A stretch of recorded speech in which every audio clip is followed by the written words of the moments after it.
bienvenidos al segundo episodio, Los latidos de la inquieta.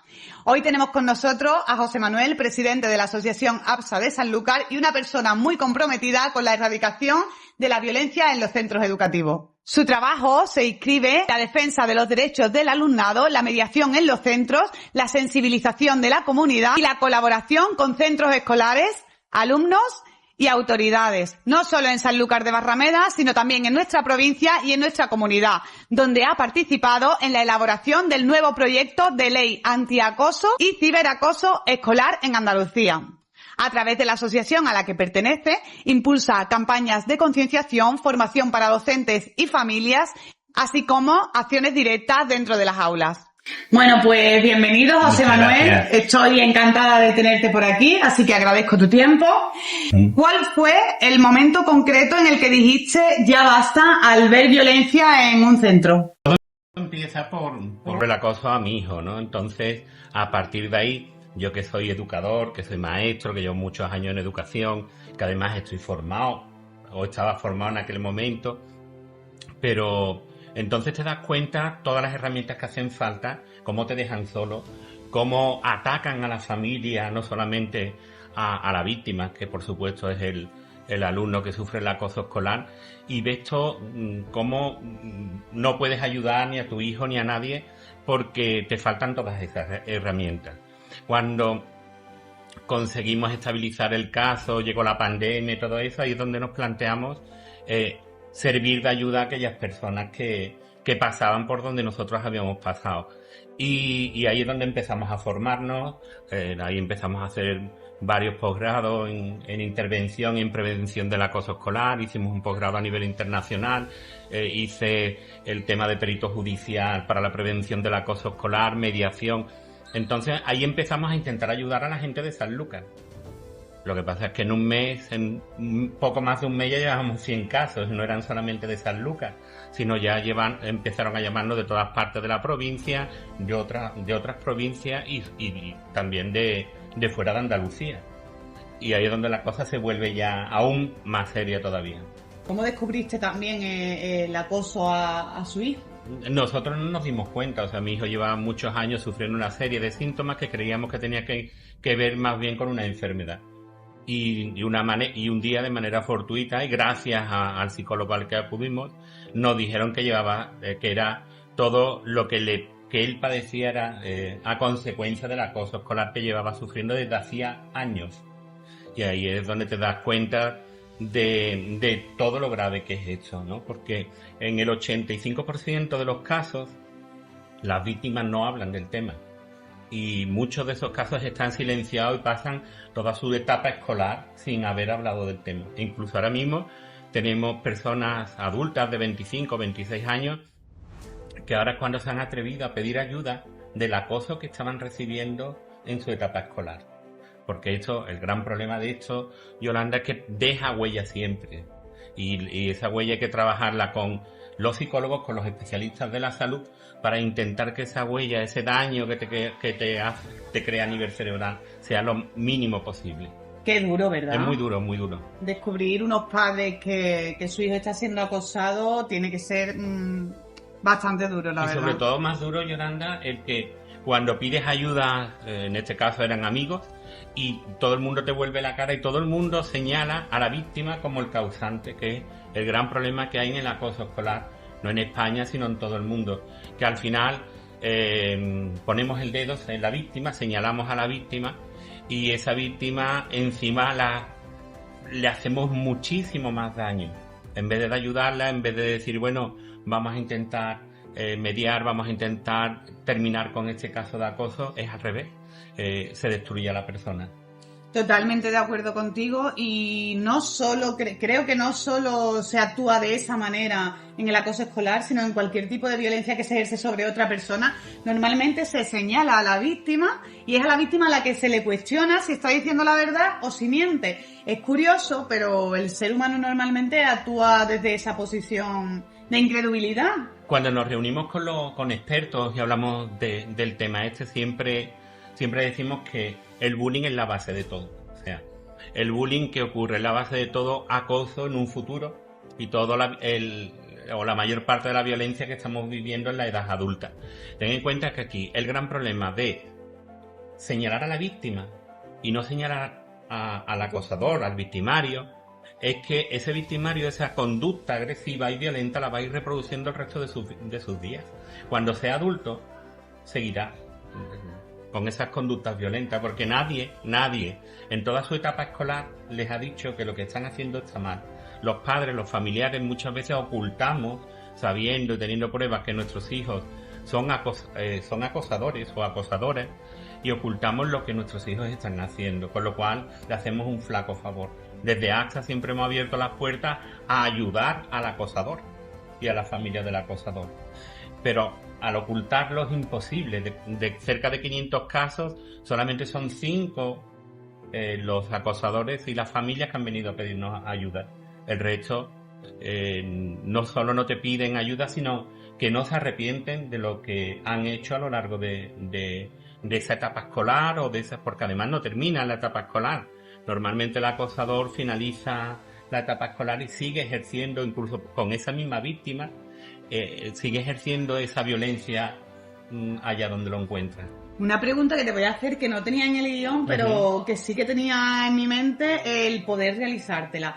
José Manuel, ¿crees que puede existir víctimas que finalmente terminen convirtiéndose en verdugos de esa situación? Totalmente. Además hay estudios hechos sobre el tema y se habla de un 40% de las víctimas terminan reproduciendo ese daño que han sufrido y se convierten en acosadores. Por eso nosotros desde nuestra asociación controlamos mucho ese tema.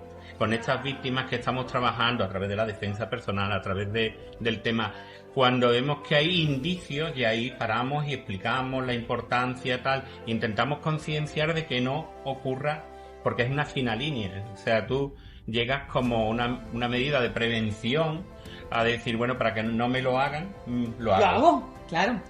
Y es lo que es, y estas conductas después son las que se van a reproducir a nivel laboral, a nivel familiar. Hay un estudio que siempre lo menciono de Nace España. Las psicólogas de Nace España hablaban de un 70% de niños o niñas acosadores o niños acosadores que se convierten en acosadores de género en un futuro. Después hay una relación directa de los acosadores o acosadoras con el tema de consumo de drogas, de delincuencia, Ten en cuenta que nadie le ha dicho al acosador, lo máximo que se hace con el acosador es o expulsar, con lo cual si quiero ser popular por ser el malote del centro o la malota del centro, el expulsarte 15 días te da un galón, con lo cual te van a tener más miedo.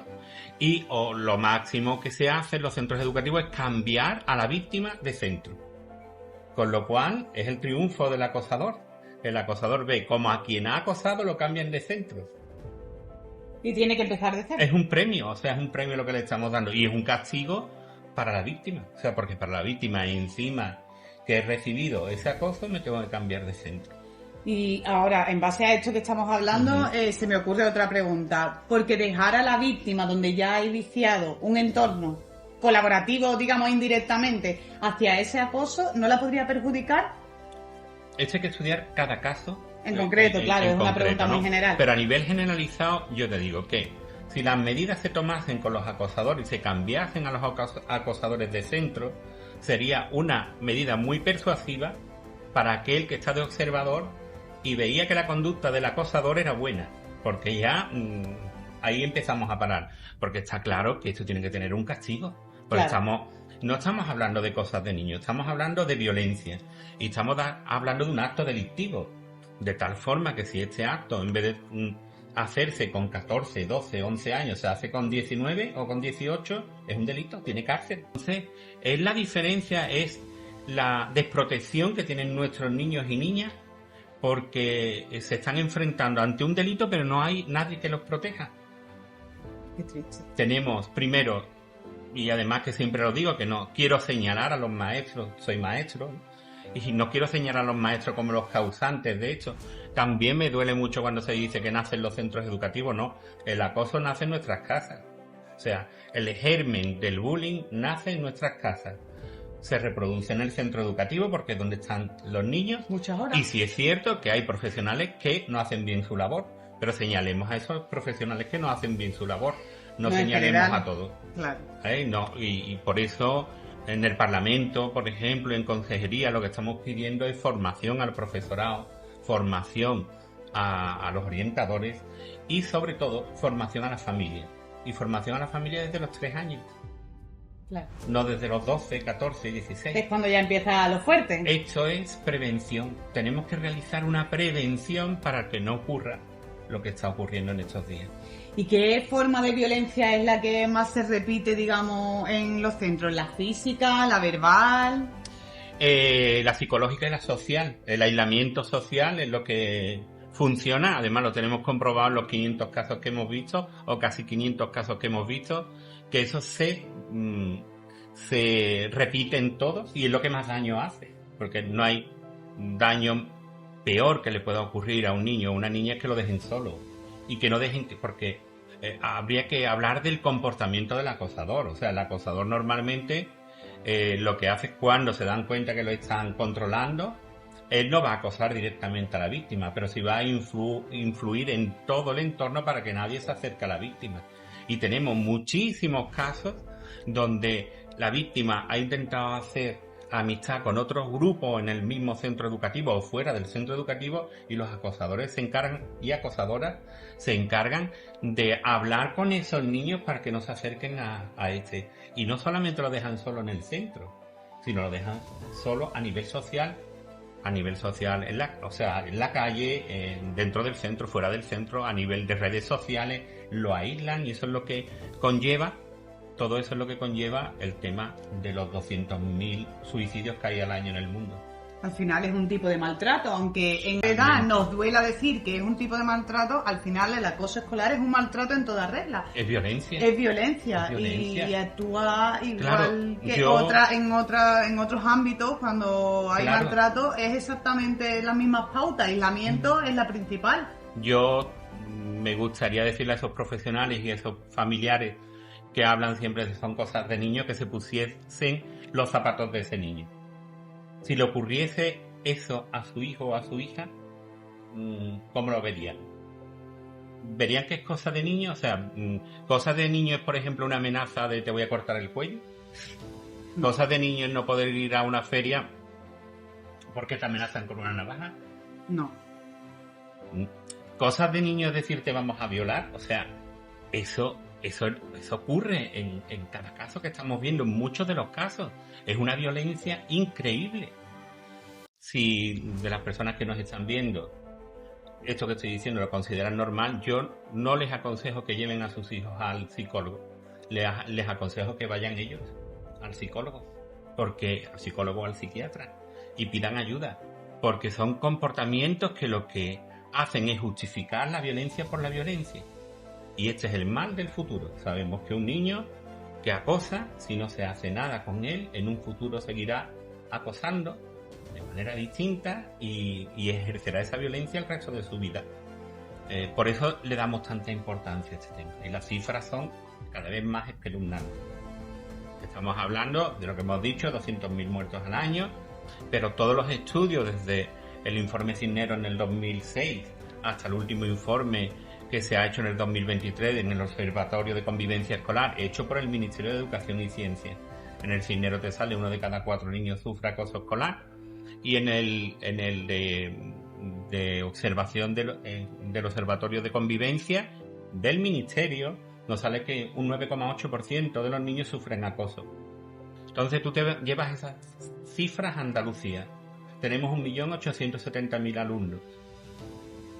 El 9,8 son 187.000 alumnos. Se han abierto 700 protocolos.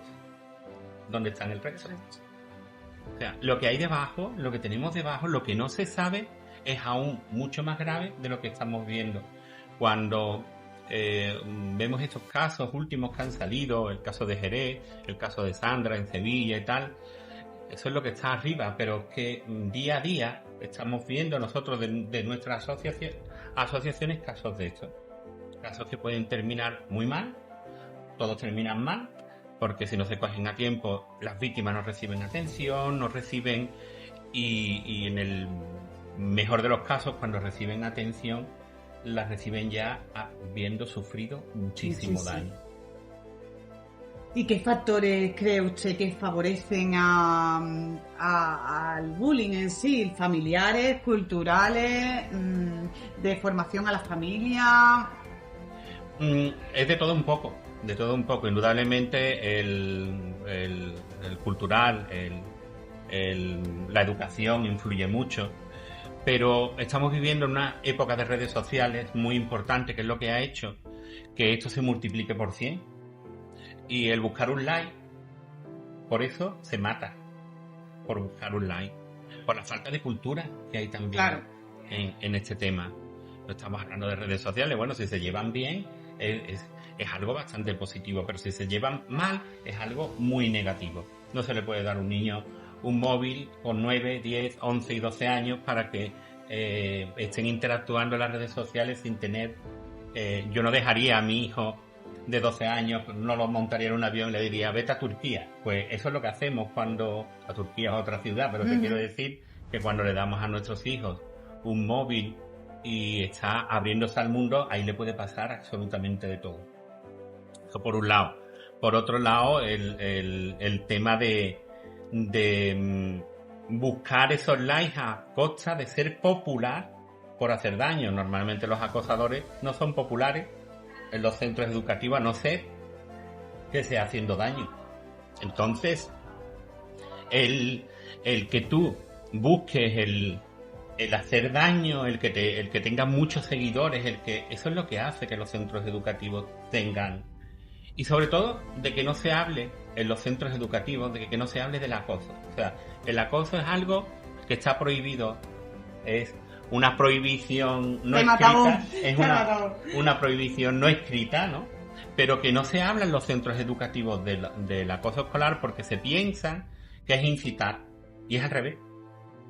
Cuando vamos a dar los talleres en los centros educativos, los talleres de prevención, ahí es donde tú descubres que pese a toda la información que tenemos, los niños no saben qué es acoso escolar. Y hemos tenido casos de niños que empiezan a llorar y te piden ayuda diciéndote, soy un acosador. O sea, el tema de visibilizar es muy importante y hablar del tema. Si no se habla, es lo que le está dando poder al acosador. Y por eso se multiplica tanto el acosador. Para mí hay indudablemente un tema cultural, que por eso se desarrolla, y por supuesto un tema de popularidad. El ser popular, el acosador vive de eso, o la acosadora. Y entonces ten en cuenta que son personas que van a tener a un grupo que les tiene miedo, por supuesto que no son amigos, sino que les tiene miedo, los van a seguir a lo que él haga. Y el acosador es un generador de acosadores. De hecho, en muchos de los centros que se oculta el tema y que hay acosadores, los chavales más de otros cursos tienden a imitar esa conducta del acosador. Claro. Y entonces ahí te vas a encontrar lo que es la creación de una educación a nivel piramidal, ¿sabes? Es algo muy complejo, pero que ahí es donde redunda casi todo. Y sobre todo, lo que te he dicho antes, la semilla viene de casa. Claro. ¿Y crees que existen colectivos más vulnerables referente al tema del acoso escolar? Es que el perfil del acosador, de hace 20 años ha cambiado totalmente. No tiene nada que ver. Y precisamente los centros educativos de nivel socioeconómico medio-alto son los que más acosadores tienen. Y te vas a los centros de privación social y son los que menos acosadores, o igual de casos pero siendo tratados. No están acostumbrados a tratar sobre el tema. Pero la mayor parte de los casos que estamos atendiendo, no solamente en Sanlúcar, sino en toda la zona, se dan en lugares de un nivel socioeconómico medio-alto. Indudablemente, si no se habla del tema, no se corta, pues aumentan. Claro. Aumenta. ¿Qué protocolos soléis seguir para prevenir o intervenir en este caso? Bien. Temas de acoso en las escuelas? Mira, hay un protocolo a nivel andaluz que es de la Consejería de Educación, de 13 puntos. Y sobre todo en el protocolo lo que hay que empezar a hablar y que los profesionales empecemos a conocer que es un protocolo. Porque cuando se abre un protocolo, los padres del acosador se echan las manos a la cabeza y me dicen, me han denunciado. A ver, esto no es una denuncia. Es que no tiene nada que ver con una denuncia. Es que un protocolo hay una situación que se ha detectado, que lo puede detectar el profesional, otro alumno, un familiar, cualquiera, puede ir al centro educativo a pedir la apertura de ese protocolo porque algo está ocurriendo. No estamos diciendo que haya un caso de acoso, sino que posiblemente hay algo y se empieza a estudiar. Claro. Te pones en contacto con las personas que forman el entorno educativo, tutores, profesores, orientadores, tal. Se habla del tema y se empieza a activar el protocolo. Se va interactuando con la víctima, acosado. Eso es como debería de ser. Se informa inspección educativa, se van tomando medidas, hasta que se logra controlar ese proceso. ¿Y es verdad que el tema de no abrirse protocolos a tiempo tiene algo que ver con un tema económico para los centros? Totalmente. Es que he escuchado mucho sobre ese tema, que se les quita beneficios o ayudas que reciben los centros. Entonces, si no es tema económico, ¿cuál es el tema real por el que los centros no abren los protocolos a tiempo? Esa es mi mayor duda. Mira, se ha estado hablando, lo he visto mucho en las redes sociales, además personas que tenemos buena relación con ellos y están haciendo un gran trabajo, pero hay una desinformación. Yo he sido director de centro educativo concertado. Para nada te van a quitar una subvención o el concierto educativo por abrir protocolos, no te lo van a quitar, es que no tiene nada que ver. Tiene más que ver con la falsa creencia nuestra de que si un centro abre protocolos que hay mucho acoso. Entonces creemos que no nos van a traer a los niños porque este centro tiene protocolos abiertos y tal. Eso es lo que yo pienso. Al final es tema de imagen, entonces estamos hablando que los niños, los acosadores, acosan por un tema de popularidad y al final nos encontramos que los centros no abren los procedimientos adecuados que se deben de abrir por un tema de imagen ante la sociedad. Para mí es eso y otra cosa muy importante que es la falta de formación y la falta de información. O sea, si yo te digo que mi hijo lo sufrió y no nos dimos cuenta y estoy muy metido en el tema y tal, antes no tenía la formación que tengo ahora, claro. Pero era una persona que estaba acostumbrado a interactuar con grupos de psicólogos y tal.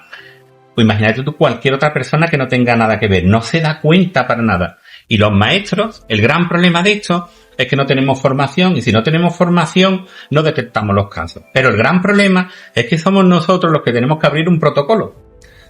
Y lo peor es que tenemos que cerrarlo.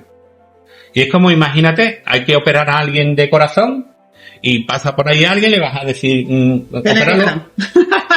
Y cuando lo operas le dices después, ciérralo, tal. Bueno, vamos a ver, si yo no tengo formación para operar, o sea, yo no puedo abrir un protocolo si no tengo formación. Y decir, esto no es acoso si no tengo formación. Y ese es el gran problema.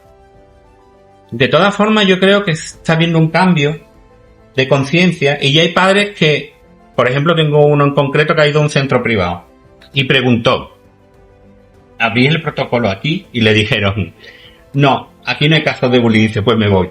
Claro. ¿Sabéis? Fue a otro centro donde le dijeron, sí, hay casos, pero abrimos los protocolos, me quedo. Porque esa es la seguridad para nosotros, los padres, que se abren los protocolos, que se frena con el acoso y que se reeduca. Y no hay más. Y para luchar contra el acoso, lo fundamental es la prevención y la reeducación. No hay otra. Otra pregunta, José Manuel. Cuando un centro solicita ayuda para que forméis al profesorado, ¿cuál es el procedimiento que seguís? Me río porque hay muy pocos centros, no para formación del profesorado. Sí, es cierto que hemos dado formación o charlas a centros, en Jerez, aquí en Sanlúcar algunos, pero es la mínima parte. Ya no es solamente a los centros, sino cuando empezamos con los talleres anti-bullying, los talleres de prevención del acoso escolar para los niños, al principio no nos llamaba nadie, empezaron a llamarnos precisamente los centros privados concertados. Y entonces, ahí que nos llama, y nos tiene que llamar, por supuesto, el centro de que necesitan ayuda, nosotros vamos encantados, además, nuestra asociación no cobra nada. O sea, es todo gratuito, el único objetivo es ayudar. Pero te llama mucho la atención esa. Y el otro día precisamente lo hemos hablado donde lo teníamos que hablar, en el Parlamento se ha hablado también en la consejería, que los profesores tenemos a los centros al CEP, el centro de profesores, que es donde nos imparten la formación, y resulta que no se pide formación desde los centros educativos al CEP en cuestión de acoso escolar. O sea, por un lado estamos demandando que no tenemos formación, pero por otro lado, donde podemos acudir a pedirlo tampoco lo pedimos. Y muchas veces pedimos otro tipo de formación, que está muy bien, pero yo entre saber cómo florece el almendro en el Himalaya o saber cómo puedo prevenir o puedo ayudar a que un niño acabe con su vida, prefiero la de que acabe un niño con su vida. ¿Sabe? Entonces ahí es donde yo veo muchas veces la irresponsabilidad nuestra. Yo no creo que ningún maestro ni ninguna maestra miren hacia otro lado ante el tema del acoso escolar. Sí creo que la mayor parte de las veces se hace porque no hay formación, pero también tenemos la culpa, y ahí me la he hecho yo el primero, porque si hace 5 años tampoco lo pedía yo, ¿sabes? Entonces yo me he hecho la culpa ahí de que tampoco pedimos la formación a los centros de profesores, al CEP, y eso es lo que tenemos que cambiar. Después hay cosas que te llaman mucho la atención. El 2 de mayo, Día contra el Acoso Escolar, no se celebra en ningún centro educativo. Aquí en Sanlúcar, desde hace 3 años, hacemos algunos eventos para celebrarlo y máximo acuden representantes de 2 centros, 3 centros. O sea, no hay conciencia, la ley no escrita de no se puede hablar de acoso escolar. El otro día vi una noticia en la que Carmen Álvarez comentaba algo sobre que Sanlúcar iba a recibir una especie de premio por ser la localidad con menos bullying de Andalucía o algo así. Y bueno, lo único que te quería preguntar es si crees que eso puede que tenga algo que ver con vuestra actuación en la localidad. Bien, lo del premio tiene que ver con nosotros. Nosotros sacamos hace 2 años y pico el concepto de ciudad antibullying. Algunas asociaciones del resto de España se nos echó encima. ¿Por qué le vais a dar ciudad antibullying a Jerez? Que precisamente en aquel momento había un caso de un niño que había sufrido acoso, que había agredido después a compañeros, a profesores y tal. A Jerez, que no han hecho nada. Hombre, el tema de ciudad antibullying es un compromiso con aquellas ciudades, un compromiso de un decálogo de objetivos de cumplir contra el acoso escolar. Desde la creación de una mesa contra el acoso, una mesa formada por los representantes sociales de la ciudad, Fuerza de Seguridad del Estado, Salud Mental, Educativo, representantes de AMPAs, o sea, todos los que tienen para tomar medidas en la prevención del acoso. Un compromiso de visibilidad del ayuntamiento o de aquellos ayuntamientos contra el acoso escolar. Un total de 10 medidas que van hasta tener psicólogos formados contra el acoso en los centros, en el ayuntamiento para aquellas familias que no tienen recursos. Ese es el compromiso. Sanlúcar fue la primera ciudad antibullying y por eso se le dio hace poco en la última ruta motera el reconocimiento, que es el logo de ciudad antibullying que se le ha dado. Somos actualmente 15 ciudades, se va a anexionar creo que pronto Córdoba y ese es el premio que recibió Sanlúcar. Que eso no quiere decir que no haya acoso en Sanlúcar. Que eso no quiere decir... No, evidentemente. Hay que seguir trabajando, pero lo que quiere decir eso es que el Ayuntamiento de Sanlúcar tiene un compromiso ante la sociedad para luchar contra el acoso escolar. Entre las intervenciones que habéis tenido, ¿hay alguna que para usted haya sido la más gratificante o con la que se haya sentido mucho más conmocionado, aparte de a nivel personal, sino ya más a nivel como presidente de la asociación? La verdad es que son muchas, casi todas. O sea, ten en cuenta que ahí me emociono.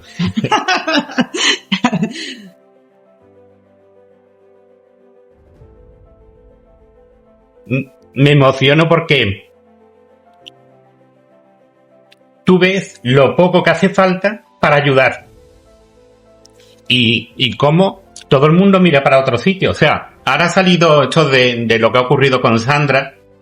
A mí me crea hecho un enfrentamiento conmigo mismo porque, por un lado, me alegro mucho de la movilización, sobre todo de la movilización de los chavales. moviliza a la gente, pero muy descontento porque muchas de esa gente podían haber ayudado antes a prevenir y no hubiese ocurrido. Hemos tenido la experiencia personal de gente, por ejemplo, que en el caso del acoso de mi hijo se apartaron haciendo su pequeña intervención en las redes sociales. No hay derecho, hay que movilizarse, no se puede, o sea, cuando es una persona que está lejos de ti, sí ayudo, pero cuando lo tienes al lado no quiero ayudar. Entonces ese es el enfrentamiento que tú te creas. Los medios de comunicación, hay medios de comunicación que trabajan permanentemente en la prevención del acoso escolar, pero hay otros medios de comunicación que no se acuerdan de nosotros nada más que cuando ocurre esto. Y es una barbaridad. Porque si actuásemos antes, la mayor parte de estos casos podrían ser evitables, que es el gran problema. Y después tenemos el tema de la pena que te da, pequeñas cosas que se pueden hacer en el día a día que pueden evitar que esto ocurra. Esta niña indudablemente se ha encontrado sola, se ha encontrado que nadie la ayudaba, se ha encontrado que está en el entorno donde ella vive, que es su grupo social en el colegio, la aíslan totalmente y ahí es donde se acaba con la vida de una persona. Y simplemente con tenderle una mano hubiese sido suficiente. Por muchas eucaristías que hagamos ahora, por muchos encuentros, por muchas... eso ya no la va a traer. Eso está ya de... No es que esté de más, eso es un tema de acompañamiento para los familiares, pero que para ella podríamos haberla ayudado de otra forma. Una de los temas, digamos, que se tratan cuando se hablan con los familiares, una de las dudas que me surgen a mí y creo que al resto de espectadores también es cómo detectamos que está en esa situación si esa persona ha llegado a un nivel en el que se ha aislado tanto que no quiere hablar con nadie. ¿Cómo se detecta? Es que la situación yo creo que también para el entorno, porque muchas veces decimos, sí, claro, tú eres su amiga, pero ¿por qué no estuviste cuando...? Que a lo mejor esa amiga no lo detectó, no vio el acoso, no lo supo porque ella no lo pudo comunicar por la situación en la que se encontraba. Entonces, ¿cómo puede detectar el entorno fácilmente una situación de acoso de sus seres queridos? Yo dividiría el tema. Compañeros o compañeras sí lo saben. Claro. Lo están viendo en el día a día. Los profesores pueden saberlo o no saberlo, porque indudablemente si nosotros creemos que el acoso se va a realizar en el aula, vamos perdidos. Son acosadores, no son tontos. Los acosadores son... Yo me acuerdo cuando estudié el primer posgrado sobre acoso escolar que decían, son como la mafia siciliana. Y yo decía, qué barbaridad. Hoy día digo que la mafia siciliana, muchos acosadores los puede contratar para que les explique cómo acosar sin que nadie se dé cuenta. Indudablemente lo van a hacer en sitios donde no están vigilados. Pero por eso digo yo que el entorno de amigos, amigas y compañeros sí son conscientes. Otra cosa es que no sepan que eso es acoso, que es la falta de formación que decimos. Después estamos en el tema de familiares, y me refiero a familiares de acosados y acosadores. No te das cuenta. ¿Por qué no te das cuenta? Porque tienes que buscar otros indicios. ¿Y dónde están esos indicios? Si son más pequeños, el material escolar deteriorado, niños que hacían la tarea y ahora no la hacen, que no entregan las tareas y tú ves que en tu casa la está haciendo, ¿cómo que la está haciendo y no la entregan? Desaparecen antes de llegar. Después síntomas como dolores de cabeza repetidos, que el tema del vómito, que me duele tal, que realmente ellos lo están sufriendo. Todo eso son lo que te van, todos son indicios que te van a ir marcando. Niños que eran puntuales, llegan más tarde para no encontrarse con los otros, o quieren salir antes, o llaman a los padres antes de que finalicen el día porque se sienten mal. Ahí es donde tenemos que empezar a analizar. Entonces podríamos empezar a trabajar en el bullying. ¿Está de acuerdo conmigo si trabajamos la formación de todo el entorno, ¿no?, educativo? Familia, niños incluso y sobre todo profesores. Claro, Yolanda, y además lo que hemos dicho, prevención. ¿Y dónde? Con 16 años no, con 14 no, en infantil. Mira, nosotros hemos ido a dar charlas a un montón de centros, conferencias que nos los piden, centros donde a lo mejor tienen 800 alumnos. 800 alumnos quiere decir que los padres son 1.600 personas y te llegan a esa charla 20 personas. ¿quién son los 20 que te lleguen? Los padres de las posibles víctimas. Entonces, no me sirve ahí. Tenemos que empezar a trabajar desde los 4 años, desde los 3, que es lo que le hemos pedido a la Consejería de Educación. Formación a los padres de manera preventiva en el periodo de 3 a 5 años. ¿Por qué?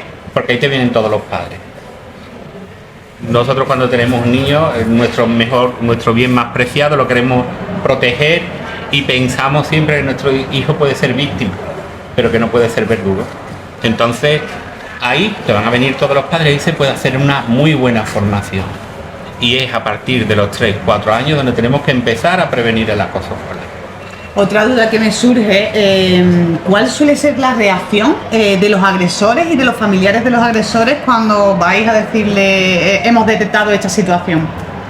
Bueno, hay de todo, pero sobre todo es cargar sobre la víctima. Ese niño es muy raro, esa niña que está sola siempre, claro, está sola. Tu hijo o tu hija se ha encargado de dejarla sola. La familia es muy rara, es tal... reacciones de mucha agresividad, con lo cual te hace ver que la reacción de su hijo con el acosador no es algo que haya caído del cielo, sino que muchas veces es una cuestión, no quiero decir todas, pero muchas veces es una cuestión de educación en la propia familia, y son los principios que tú le estás transmitiendo a tu hijo o a tu hija. Muchas veces son niños o familias que son totalmente, son ejemplares, pero hay un problema y no se han dado cuenta. Podríamos entrar, los niños que han sido víctimas se han convertido luego en verdugos, ¿sabes? Entonces también ahí tenemos que formar mucho al profesor y a la profesora y al orientador y a la orientadora para cómo transmitimos esa comunicación al padre del acosador. Porque hay que tener, claro, no podemos transmitir esa información como un ataque, sino tenemos que transmitirle esa información a esa familia como que su hijo necesita ayuda. Claro. Y que nuestro centro no va a castigar, que tiene que castigar, porque si cometes un daño tiene que haber un castigo, lo siento, pero sobre todo que vamos a ayudarte a que tu hijo o tu hija salga de ahí. Porque desgraciadamente he visto muy poquitos casos de acosadores y acosadoras que reciban reeducación. En parte me sorprende, en parte no me sorprende, pero lo que sí creo es que la comunidad educativa puede hacer mucho respecto a esto, y sobre todo nuestra comunidad autónoma como tal, y por eso participaste en la nueva ley de acoso y ciberacoso escolar en Andalucía, ¿no? Bueno, estamos ahí, estamos con la consejería, también estamos hablando de una serie de medidas que entra dentro de ese decálogo de la prevención del acoso, y estamos con el grupo Adelante Andalucía, que desde hace 1 año y medio se hizo una mesa de trabajo, que es precisamente la que el otro día ha terminado ya de crear esa propuesta de ley contra el acoso escolar, que hay que mejorarla, que hay que seguir formando esa supuesta ley que se va a entregar ahora, supuesta no, que es presente, además está muy bien redactada y puede ayudarnos bastante, pero yo el otro día precisamente en esa mesa de trabajo le decía, bueno, y si necesitamos más recursos económicos, mientras, ¿qué hacemos? ¿Dejamos que nuestros hijos y nuestras hijas sigan sufriendo? Bueno, tendremos que tener un compromiso todos los familiares, y esto no es solo cosa de el acoso escolar, no es un tema educativo. O sea, lo queremos vender y lo queremos vender y meterlo con un calzador, como que es un tema educativo, y esto es un tema social. Esto afecta a todos y cada uno de nosotros. Y la formación no es solamente a los profesores, es a la familia, son a las fuerzas de seguridad del Estado, son a jueces, a fiscales, a pediatras, que muchas veces el pediatra no se atreve a poner síntomas. Estos síntomas pueden ser causados por acoso escolar. Con eso nos ayuda un montón, ¿sabes? Entonces, esto necesita un compromiso de toda la sociedad.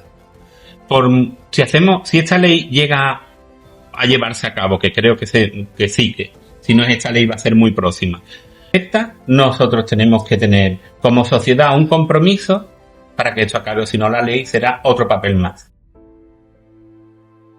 Totalmente de acuerdo. Antes le he estado preguntando por el tema de si había alguna persona, algún caso de bullying que le hubiera tocado especialmente, Sí. con el que se hubiera sentido. Es que todos los casos de bullying son extremos. O sea, hay algunos que se están iniciando y tú puedes decir, bueno, acabamos con él antes de que siga adelante. Una de las cosas que tiene el bullying es que tiene distintas fases. Si tú lo coges en una de esas fases y actúas bien, se acaba con el acoso escolar. Si la familia del acosador quiere ayudar, se acaba con el acoso escolar. Pero hay casos que son muy duros. Y hay casos donde corre la vida de una persona en peligro. Y aún así, pidiendo ayuda, la gente no te ayuda y todo el mundo intenta explicar. Esas son cosas del niño, eso no están... Vamos a ver, que estamos hablando de informes psiquiátricos, de la posibilidad del suicidio, y esa es la falta de humanidad que yo veo, sobre todo en el entorno que intenta justificar el acoso escolar para no mancharse. Y ahí me refiero a familias y profesionales. Yo sé que son palabras que crean mucha controversia y que me crean mucha enemistad con muchas personas porque piensan que estoy atacando. Y no estoy atacando, lo que estamos intentando es mejorar el sistema para que esto no ocurra. Porque hay que recordar que víctimas de acoso escolar, entre profesores, entre nuestros hijos hay un montón.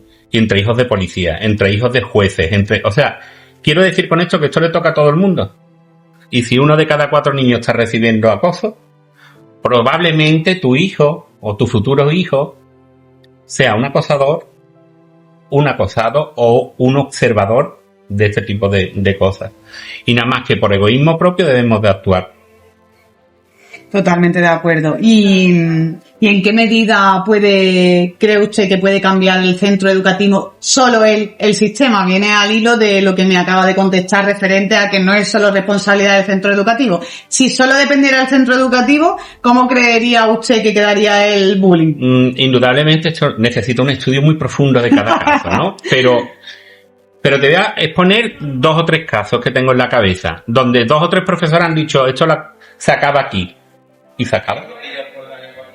Y se acaba. O sea, cuando tomamos la decisión y decimos, ten en cuenta que nosotros estamos muy presionados también. O sea, estamos presionados por la familia, porque cuando estamos ante un caso de acoso escolar, todo hay que decirlo, es un niño o una niña, una familia, contra 5 o 6 familias, y entonces el profesor ahí se siente, el maestro se siente, o la maestra se siente desasistida también. Por eso también es importante el tema de la ley contra el acoso escolar para la protección de cuando se tomen esas medidas. Claro. ¿Sabes? Yo creo que si todos y cada uno de nosotros queremos, acabamos con el acoso escolar. Pero debemos de implicarnos. Y no podemos esperar a implicarnos cuando ya ha ocurrido.